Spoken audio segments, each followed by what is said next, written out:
Good evening, everyone. I am very happy to be back with you on Yucca Valley TV. This is the number 4 episode of the Yucca Valley Talk Show. This is April 1st. So we did not decide to make the show on April 1st. It's just that it's every first Thursday of the month. And this is April 1st. So not on us. It's just the show is going to happen as usual. This is Yucca Valley TV, and as you know, the talk show is a safe space, and every month we have a different guest, and it's a safe place to have a conversation, to get to know fellow residents of the high desert of the Morongo Basin, people involved in the community one way or the other. And Yucca Valley TV is all about that, connections, the people, and who we are here in the high desert in the Morongo Basin. This show is sponsored by Dory and Merle Abel. This is thanks to them that we can do the show and produce it and make it happen every month. So thank you for that. And this is the 4th episode of the talk show, and this is going to start right now.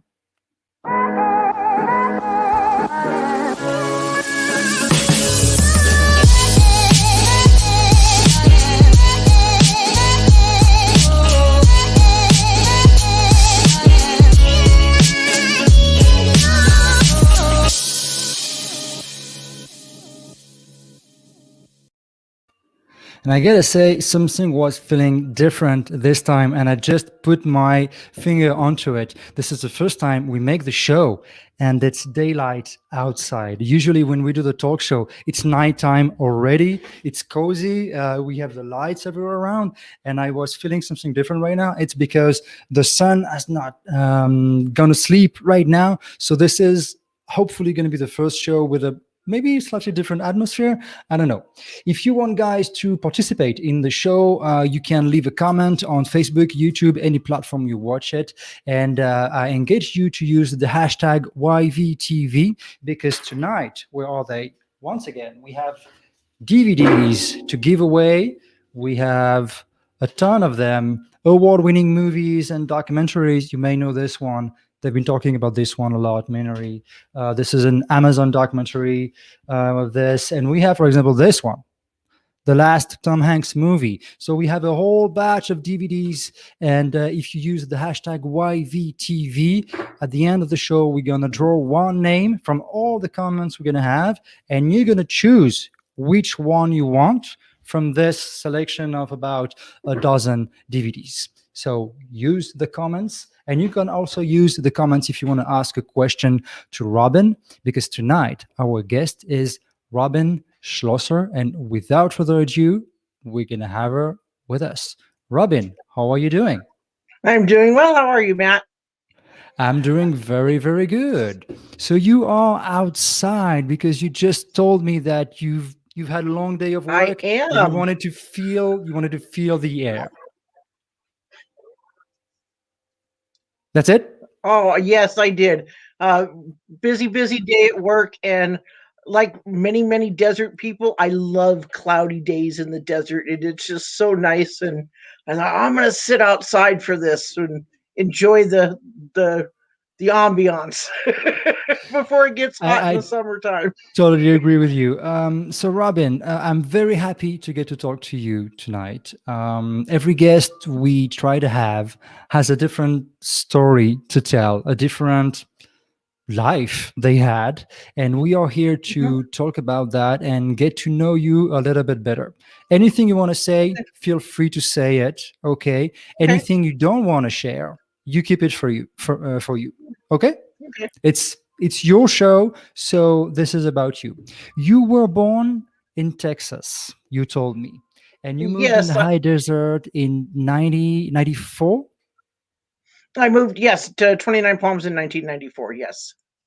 Okay. And, what's your story? What brought you to this place, to Twentynine Palms? Well, honestly, back in those days, it was the property. I was living up in the Bay Area with my husband and my son, and we were working, and we wanted to buy a home. And even back in the 90s, property values in the Bay Area were exorbitant. So my husband had been grown up out here. He'd come out here when he was a child. His parents owned some property, and he said, "Well, let's go look in 29 Palms." And so we transplanted from redwoods to Joshua trees. Okay. So That's how I wound up here. you had family ties or family connections already in the area, correct? Well, my in-laws owned property here. They did not live here. They actually lived in LA. But I mean, when we moved here, I didn't know anybody except the realtor that sold us our house. Yeah. So we But basically transplanted and started living here. the place was not new for you. You knew the area a little bit already. I didn't. You My didn't? husband did. Okay. When Your I husband. moved So, here, I had never been here except to look for houses, okay. and we picked a house. And I said, "Okay, we're gonna live in the desert."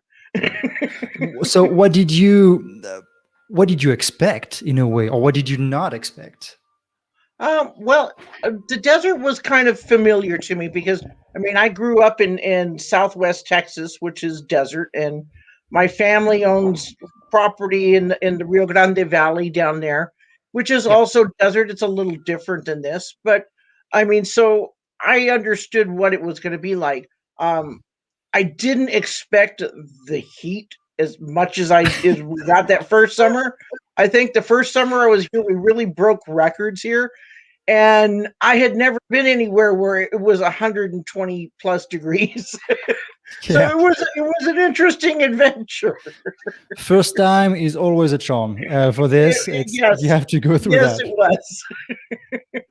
We have a game, and we have a tradition for the Yucca Valley Okay, Talk Show. Usually, we start the show with this: a small oh, basket, okay, and inside you have about, I don't remember exactly. I think we have 30 questions. alrighty Yep, then. 30 questions that have been written back in 2020. So I'm going to pick three of them, Okay, and you're going to have to answer the question okay, the best you can. It's kind of a nice breaking game. okay. Okay. And what's fun is I don't know the question I'm going to pick. So this one is, oh, it's an easy one.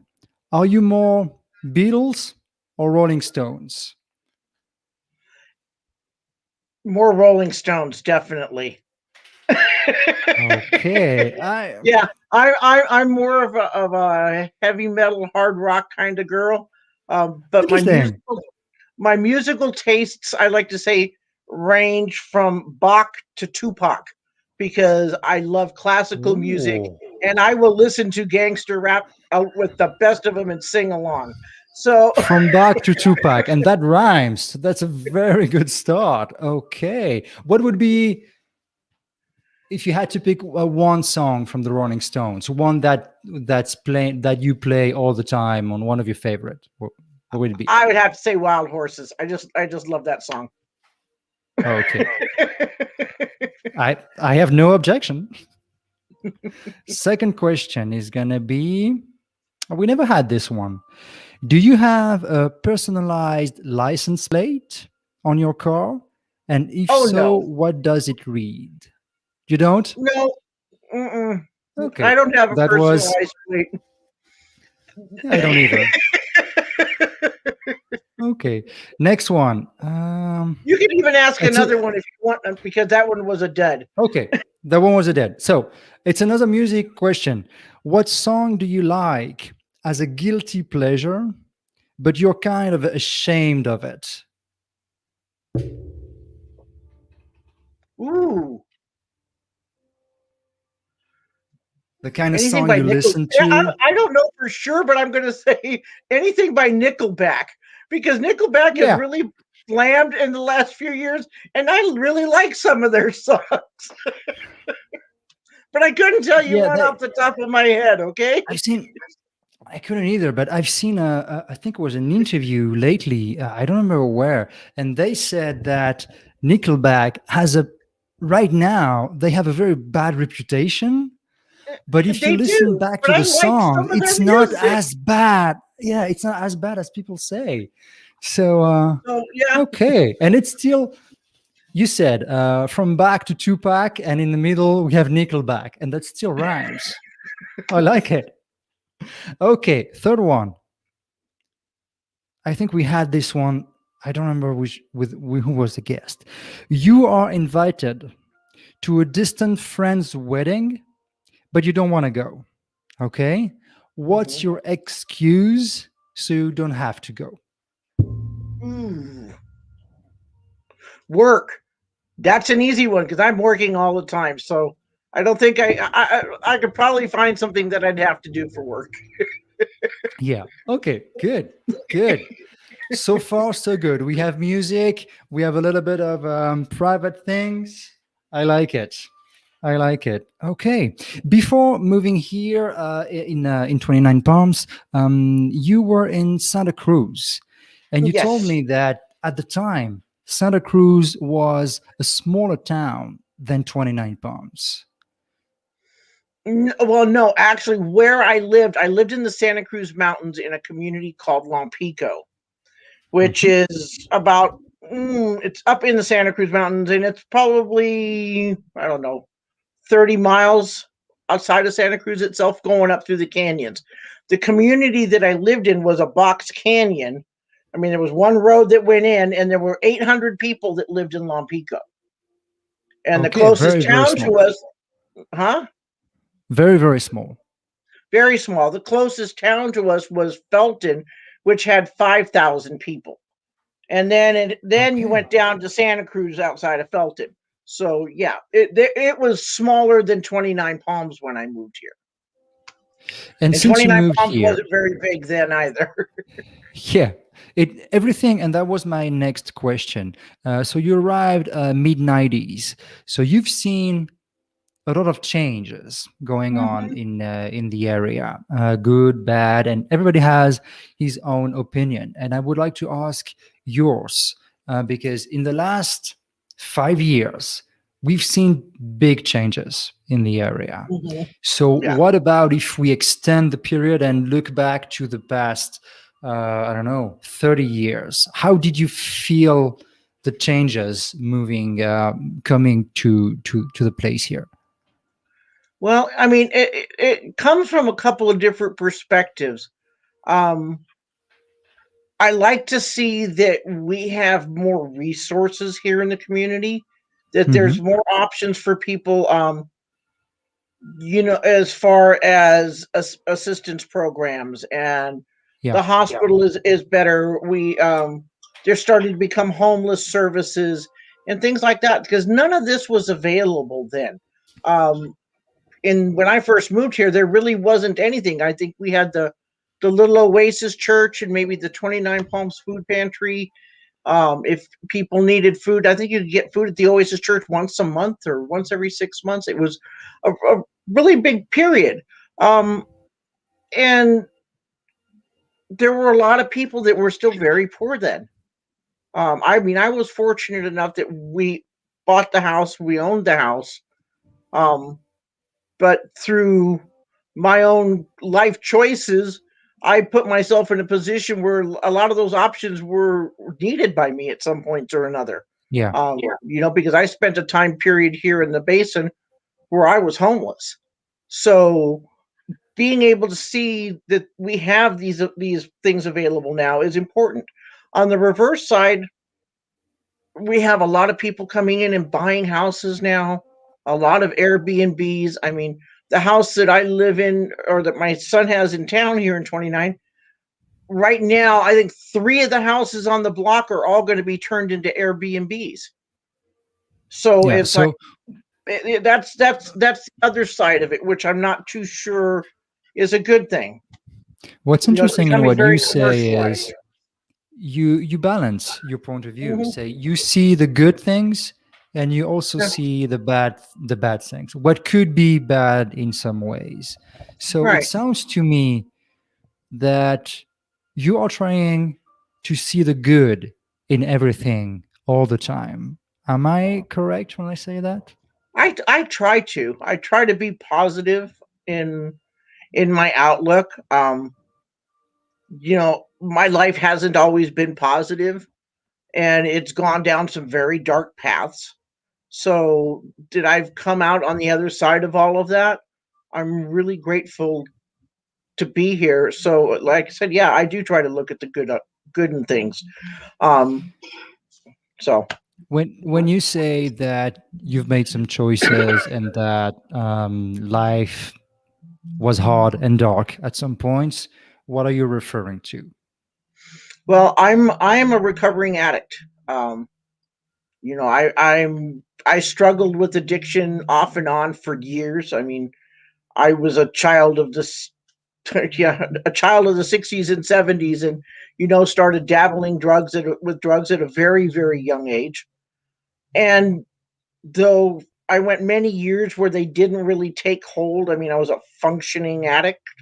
I worked, I had a family, I did those things.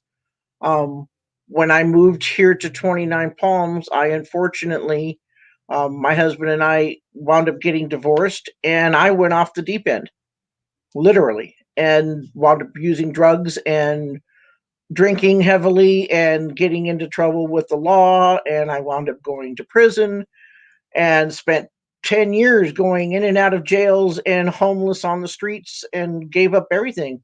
I mean, I won't say that I lost my family and lost everything, because I gave it up, because at that point in my life, drugs were more important. Um, So you are but I managed aware to turn that around.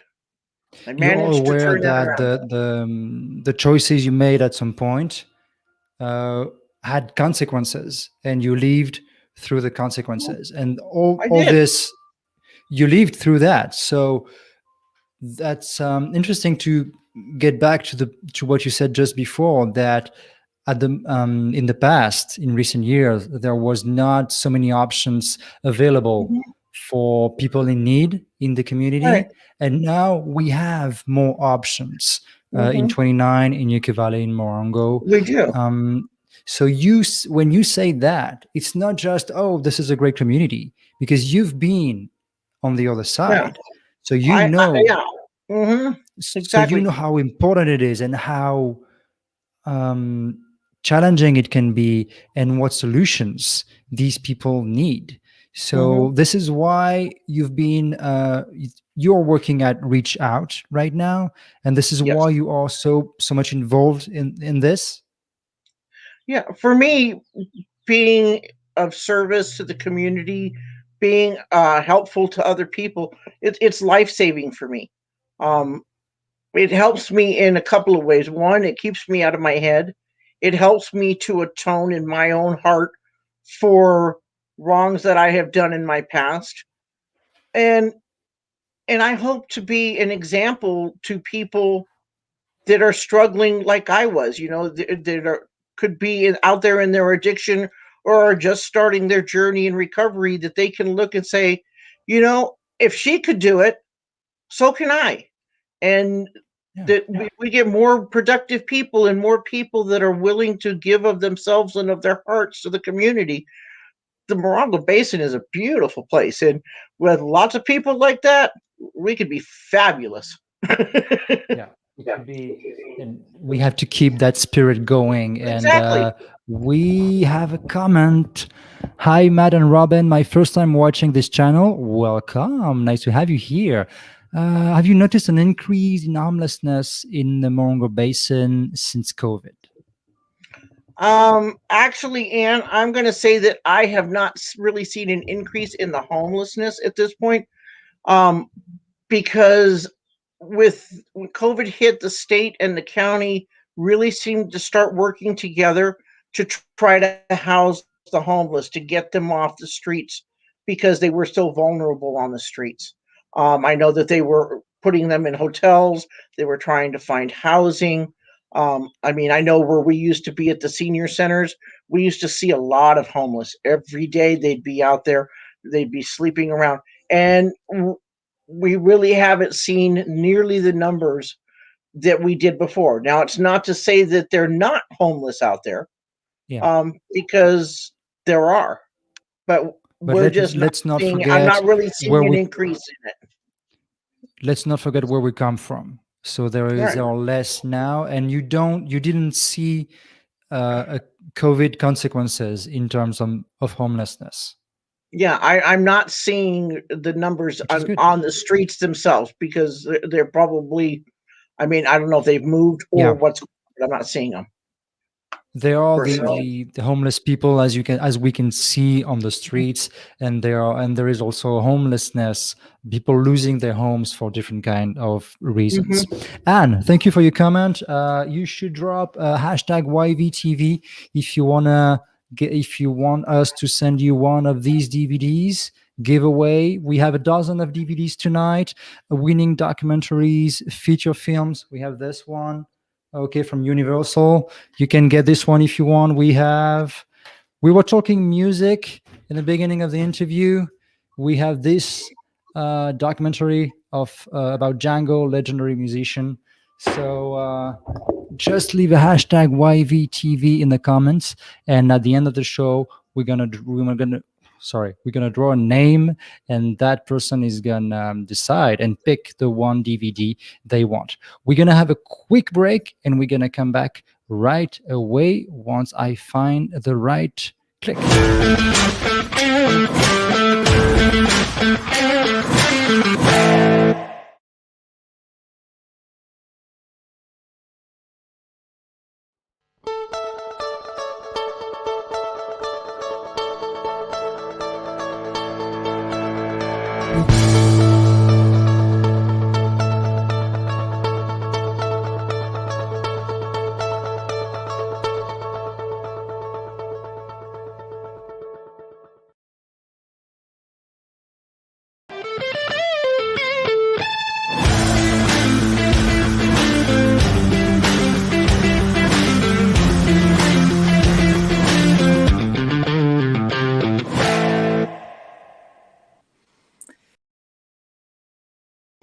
And we are back with Robin Schlosser, and we were talking about serious things, kind of homelessness and this kind of stuff, which brings me to my next question. How long do you feel you had to kind of be involved in the community from the moment you arrived to the moment you are now very much involved, knowing a lot of people and helping others? How long did it take you to kind of fit in, if we can say that this way? Well, I'm not too sure exactly what you're asking there. I can say that I fit in pretty much the whole time, but Good, amazing. it just in different ways. Okay. um, I think the first 10 years, like I said, the first 10 years that I was here, things weren't good. I mean, I was in trouble a lot, and then I actually wound up moving out of the area for five. I was gone for almost 5 years. I went to the Victorville. I actually went through a drug treatment program there, St. John and God Healthcare Services. And when I got out of the program, I decided to stay in that area, and I started working for the organization, running their social outreach program. So I was there for a few years, and then I think, what was it, September? Yeah, September of 2011. My son and my family, my mom and dad lived here. My son's dad had passed away, and I was down here visiting with my son and my family. And I saw an ad in the paper that Reach Out Morongo Basin was looking for an executive director, and I threw my hat in the ring. I thought, I would love to come back because I was driving back and forth every weekend, anyways. And fortunately, they went ahead and took a chance with me and hired me. And I'll be September 16th. It will be 10 years as director for Reach Out. So Wow. when I started there, it was a different experience. And again, I started fitting in. I mean, I knew a lot of people from my previous years here, um, from all walks of life. And so it was just a new perspective and a new road to travel, which You I'm really grateful. say you think they took a chance on you. Do you really mean that? Do you really feel that you've been lucky they picked you? Do you feel who you are made a difference, so they decided to go with you? I'd like to think so. Because I feel blessed in anything good that comes my way. But I think that when I say take a chance on me, um, it's not so much that they took a chance on me as a person. Well, how do I don't even really know how to explain that. Um, I'm just I'm just glad that they picked me. I know that the Did organization you needed strong leadership, and I'm glad to be able to have provided it. We did worked you very, very believe did you hard. believe it- did you believe in your chances that they were gonna hire you? Did you have I hope enough so. self-confidence at the time? I don't think I ever have self confidence. There's always that little inside me. I told you when we talked, I said, oh, I didn't know. I kind of procrastinated with you even going, I don't know about if I want to sit out there and talk to all these people. Um, That's true. um, But you but know, I mean, I had a good track record where I was at in Victorville, and I was good at writing grants and organizing, and so in that aspect they said, well, yeah, let's give her a shot and see what she can do. And I yeah, like to you think you that I have proved I've done well by Reach Out in these years. you proved that you were able to handle that type of job, and the person who you are and everything you went through kind of gave Yeah, you another ability to yeah, understand who you needed to help and how. right. I mean, Despite I was Go going to for it. say, 'cause, it's a different perspective because like you said, even though where I was kind of different, even now dealing with seniors, I still have that experience. I mean, I'm sitting here right now on the porch of my dad's house because my dad's 88 years old and he's got dementia. And it's not bad, but he can't live by himself anymore. Yeah. So I'm living with him and caring for him. And I cared for my mom when she had heart failure, and I cared for her till the day she passed away in his home. So, I mean, Yeah. again, that gives me the perspective for what I'm doing now, which is caring for seniors and the disabled. And I mean, I have a disabled son, so yeah. What is amazing with you, and I think this is everything to do with your personality and your character. Everything you tell in a perspective and in a way you see the good in everything. And even when you have doubts, you still move forward. I'm going to show an example. If we take a look at your Facebook page, every single picture of you on that page, you are smiling, dancing, smiling with people on a boat, smiling with people. This is kind of amazing. I mean, to me, to have that outgoing energy. Do you see yourself that way? I How? do. And I have a story for you Okay, because go the for it. reason I always smile, when I was a little girl and we first moved to California, I was about 8, 9 years old, and we were living down in Hollywood. And I remember we pulled up one time to this crosswalk and in town, and the light changed, and my sister and I were in the back seat, and there was this lady that went walking across the street, and I remember telling my dad, "Daddy, look at that lady. Her face, she had wrinkles that were just like so deeply etched in her face, and they were like permanent frowns." And I've Wow. never forgotten how sad. So, I mean, she looked so sad and angry because of the creases in her face.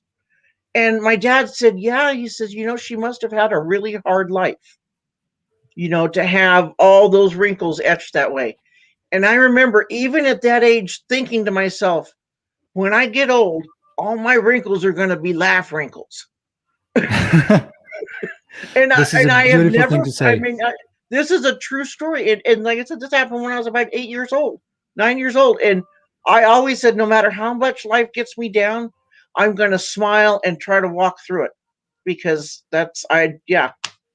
So Do hence, you, Do you wanna walk us through a little bit to what is your job and what is Reach Out in very Okay. quick so people can understand Yeah. how good you can do things in a community. Okay. So I am the executive director for Reach Out Morongo Basin. And Reach Out is an organization we started here in 1998 in 29 Palms as Reach Out 29. It was originally started by a group of concerned community members and the 29 Palms Ministerial Association to fill in gaps in services from traditional social services agencies. They did work programs, they did like home repairs, chores, they tried to help seniors in their houses. Then they got a donation of a van and they started taking people to the grocery store or picking up groceries and delivering them to them. And so that's how it started. I think 2006, 2007, they wound up moving to an office in Yucca Valley when the town Mhm. council there said, "Oh, yes, we want to welcome you." So we got an office in the Yucca Valley Senior Center, and we became Reach Out Morongo Basin. Our service area now runs from Sheephole Pass outside of 29 Palms to Morongo Valley, all the way up into Johnson Valley. We have clients. So we cover that entire area. We do transportation. We drive them to doctor's appointments, to the grocery stores. We pick up prescriptions. Pre-COVID, we did housework for people. We helped with yard work. We did home repairs, the whole gamut of stuff. We ran the senior center in 29 Palms. People could walk in and we'll help them do paperwork. We'll make phone calls, schedule appointments. Um, we get to do all kinds of stuff. Now we're delivering meals, we're delivering commodities boxes, we're taking people to appointments. Um, we're starting to do more personal business assistance and things like that again. I mean, last year we did over 10,000 trips, delivered over 19,000 meals to seniors. 10,000? Wow. 19,000 meals we delivered between Yucca Valley and 29 Wow. Palms last year from the day that the senior centers shut down because of COVID. Instead of doing transportation, we started delivering meals to seniors that were shut in. We started delivering So commodities boxes. We started you doing all really kinds you really of, turn the tables on your life. I mean, on the personal level, you, like I said, you've been on the other side, and now you and are helping tens of thousands of people in need. Does it mhm. make you feel proud? I guess useful, or do you always see the job that's left to do? How do you approach it every day? Because it must be hard also to see people in need all the time. How do you Well, deal with that? I've well, I've had to learn to tell myself that I mean, there are always going to be people in need, and the needs in many ways is always going to be bigger than what we can provide. And I had to learn a long time ago to do what I can do and be at peace with that and go tomorrow's another day, Yeah, because one of yeah, the hardest things when you work in the nonprofit field, especially social services, when you're working with people that are disabled or seniors in need or at-risk youth or homeless or anything like that, is you can burn out. yeah, And if you burn out, then you're not doing anybody any good. So yeah. you have to really kind of look at, okay, we did good. We've helped all these people. Tomorrow's another day. Let's see what we can figure out to help the rest of them, Yeah, and and just you have to be keep at peace with what you can do. yeah, you have to keep working yourself. I mean, you have to keep Hmm. functioning because Yeah, if you don't, a lot of people are going to be affected because yeah, unfortunately people need reach hmm, out in this kind of organization, yeah. and And, you do and, and such a great. well, and I'm blessed. I mean, I have to say this is not all me. I mean, I have my staff Of are course. dedicated. I have phenomenal people that have worked for me over the years, and many of them, I think, four of them were born and raised here in the Morongo Basin. One of them moved here as a young child, and they're dedicated to this community, and they're Yeah. dedicated to the people we serve. And my board of directors, I mean, they're all everybody has a heart for this, and that's a wonderful thing. I mean, so You yeah, have to. it's definitely a we thing. It is the team effort. Yes. And the job you do with Reach Out has been recognized to the highest level. Can you talk to me about this picture and when it was taken and what it was for? That was in 2016, and I think that Mr. Nakata, he is one of the vice presidents for Toyota North America, and it was taken in Portland, Oregon, at the oh gosh, I'm trying to think, the National Transportation Association's convention. One of those, I can't remember off the top of my head. But we got the Star Award for quality for our transportation program, which was wonderful Amazing. because we're a little small rural organization, and yeah, we got an award, and they actually flew me to Portland, Oregon. I'd never been there before. Like that was a lot of fun. Got to meet some very nice people. Got to learn a lot at the Yeah, I convention that guess. they had there. So And there is another event that I believe you are very proud of. It was how was it called? What was the name of that event? that was the United State of Women Summit in Washington D.C.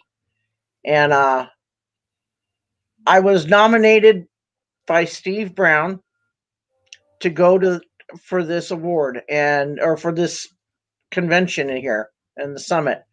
And he told me, he said, "I hope you don't mind that I nominated you for this." And I was like, "Oh, okay, yeah, no big deal." And I didn't. I had no He idea what didn't it tell was. you. I had no clue what it was. And then I looked at it and I thought, "Oh, wow, that's kind of a big deal. Oh, they're never going to pick me." And I put it out of my head. And they And then I did. got it. And then I got notice. The White House would like you to come to Washington D.C. for the United States of Women Summit. And I was like, "Wah!" And I remember calling my mom and dad and telling them and said, I got invited by the White House to come to Washington D.C. And my mama was just tickled pink. And my daddy had to laugh, and he says, he says, "I always knew one of my kids was going to do great things." He says, "I wasn't really sure it was going to be you, but I'm so proud it was." Because, I mean, and I had to laugh because That's not I nice. had a, I I had a don't. rocky start in life there. Oh, I didn't think it was gonna be you. That's not nice at Well, all. I mean, he knew where I'd been, so yeah, the thoughts, to understand that, where I had been. That was 2016. 6 years before, or 10 years before that, I was Yeah. a homeless drug addict. I was sleeping on the streets in 29 Palms, and 10 years later, because I got clean and sober and worked hard, I'm I'm invited by the White House to Washington D.C. Yeah, that was phenomenal. That's exactly the kind of life stories that we love to share on the Yucca Valley Talk Show. We're gonna take a very quick break, and we're gonna be back in a couple of minutes.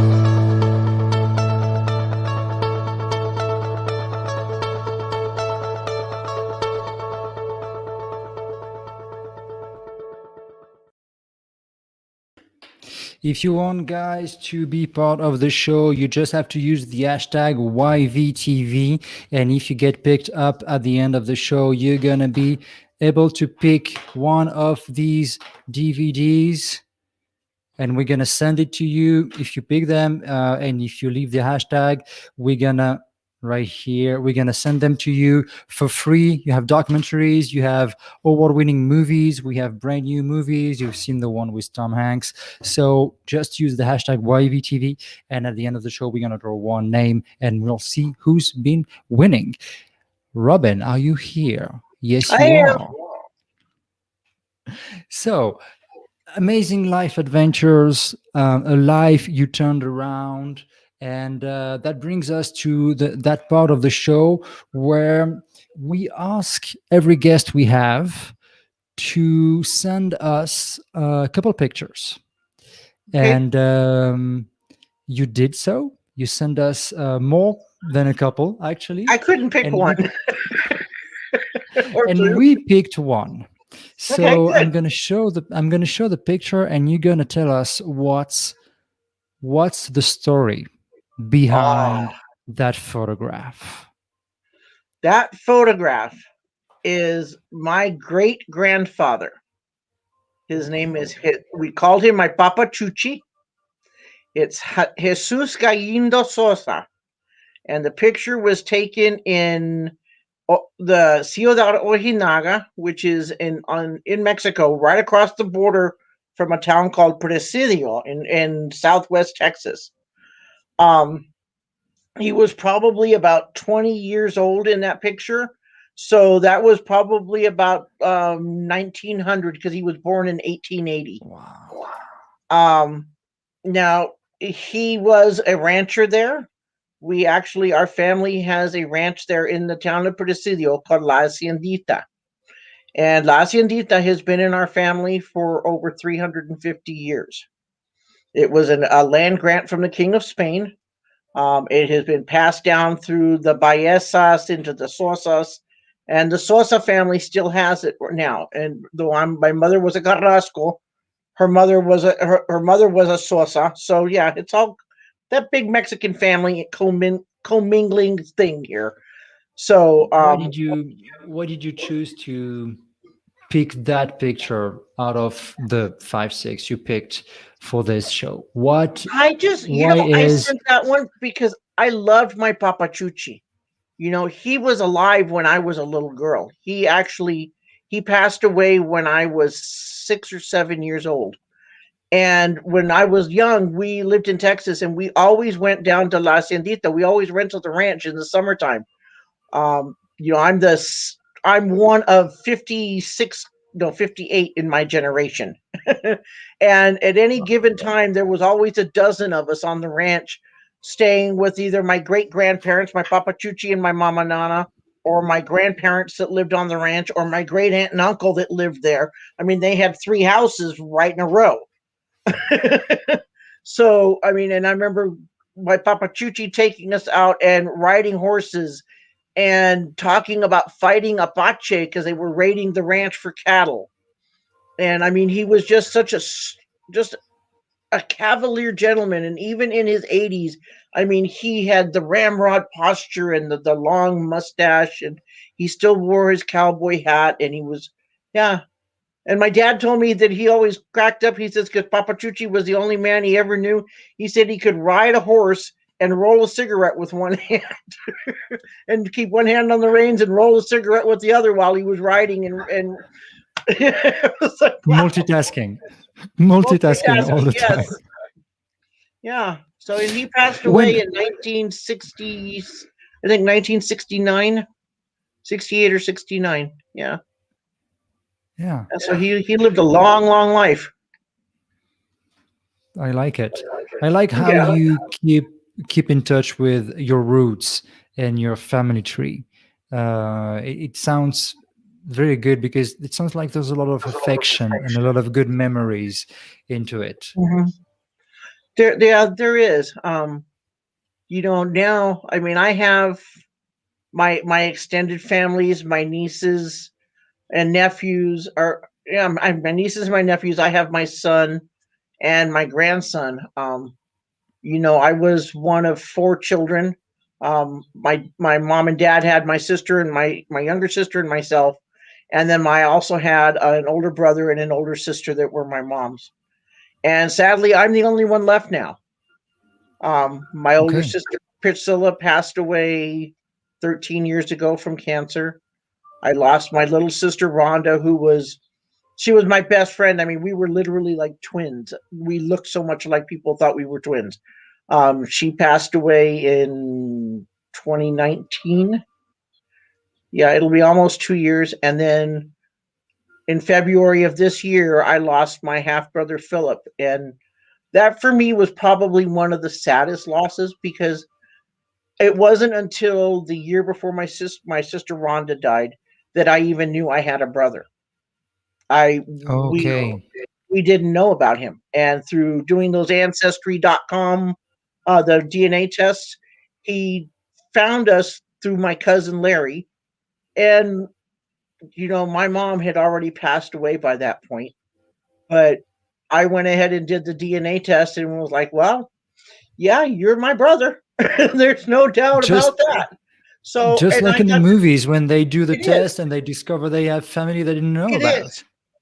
And so I mean, and he had lived with his wife and his two daughters in Florida, and he'd always wanted to know about his family. And I said, well, you just joined a big one because our Carrasco family is like 500, 600, 700 of us.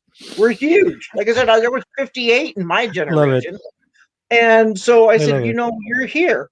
Um, he never got to meet my sister. He missed my little sister because she passed away. And I actually got to fly back to Florida when my little sister passed for her service. And I Yeah. drove across straight to where he and his wife lived. And I got to meet him. And Good. I got to spend time with him and with his wife and with my one niece that's there. My other niece lives in Rome. And then I had to come home and I was planning on flying back out, and then COVID hit and nobody could travel anywhere. Yeah. And sadly, that was the only time I ever got to see him, was Yeah. the short few days that I was there, because he died in February of this year. And At that least you is one of did. my big regrets, was because I wished I could have known him longer, and I wish I could have known him more. And But at yeah, least you did meet him, you did know him, and you did had the chance to yeah, yeah, to start something, even if you would have loved, you would have preferred it to yeah, be longer, of course. You had that chance. Some people don't. yeah, So I'm pretty sure you can see that, and yeah. you're gonna keep all the good memories with you. Oh yeah, and I've been When keeping a relationship with his kids and with my sister-in-law, and Yeah. I mean, So the family keeps growing and growing and growing. it's gonna grow and grow and grow. Yeah, hopefully not too soon. My grandson's 19. Let's not let it grow in that direction yet. When we discussed, you and I, before the show, preparing the show, you hesitated before committing to be on the Yucca talk show, and at some point, I don't know, did it feel like it was the right time, or did it feel like you had enough confidence, or did you want to do it? What made you decide to sit with me, screen to screen, and to talk about your life story? What made you decide, yeah, i'm gonna I'm gonna talk?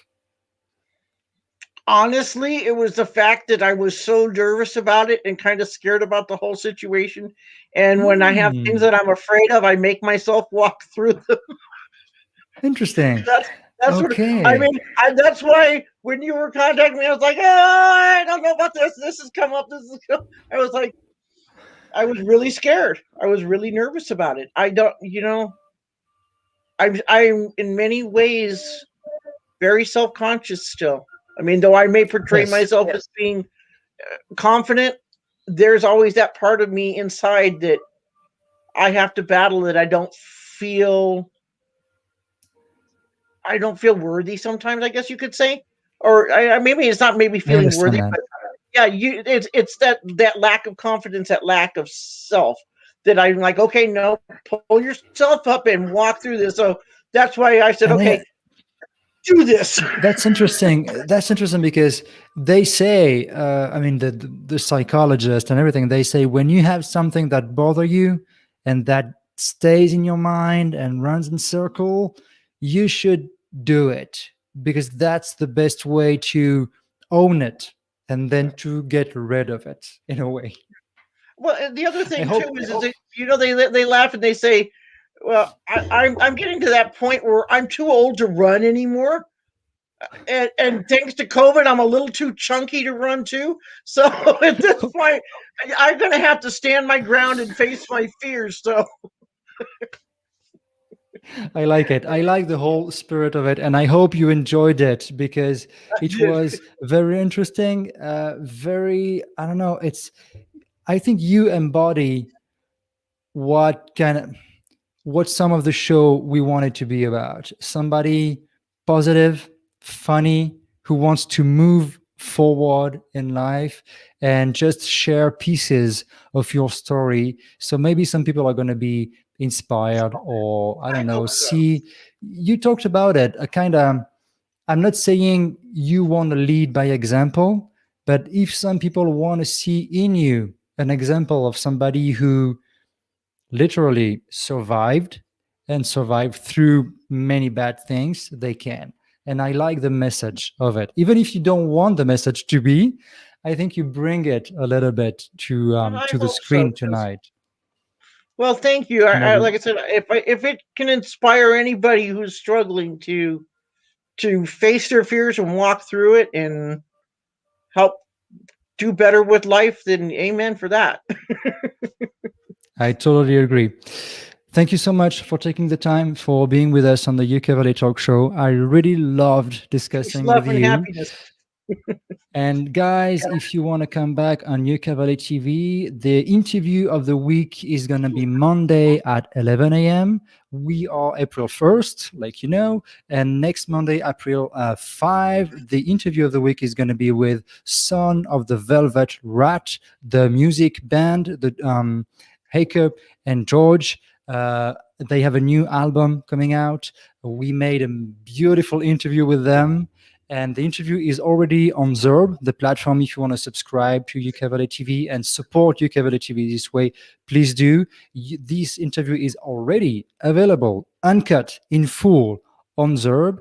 And if you want to wait to Monday, you're going to have a piece of it for free on Facebook and YouTube. Robin, thank you so much once again. And I hope I'm going to be able to meet you in person soon. Hopefully soon. And peace, love, and happiness. Hope you have a wonderful rest of your night. Thank you so much. See you Bye soon. bye. Bye bye. Guys, tune in on UK Valley TV on Monday for the interview of Son of the Velvet Rat. You have all the exclusive, uncut, complete content we have on the Zerb platform, zerb.tv/YVTV channel.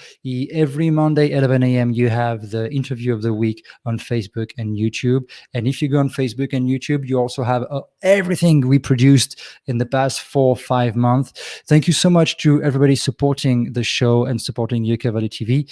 Thank you to Dory and Merle Abel for sponsoring the show, which allow us to keep making the show and keep putting content to everybody.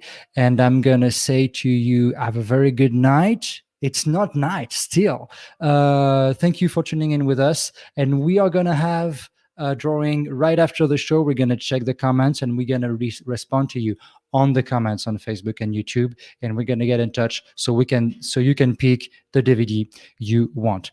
Thank you so much and see you very soon.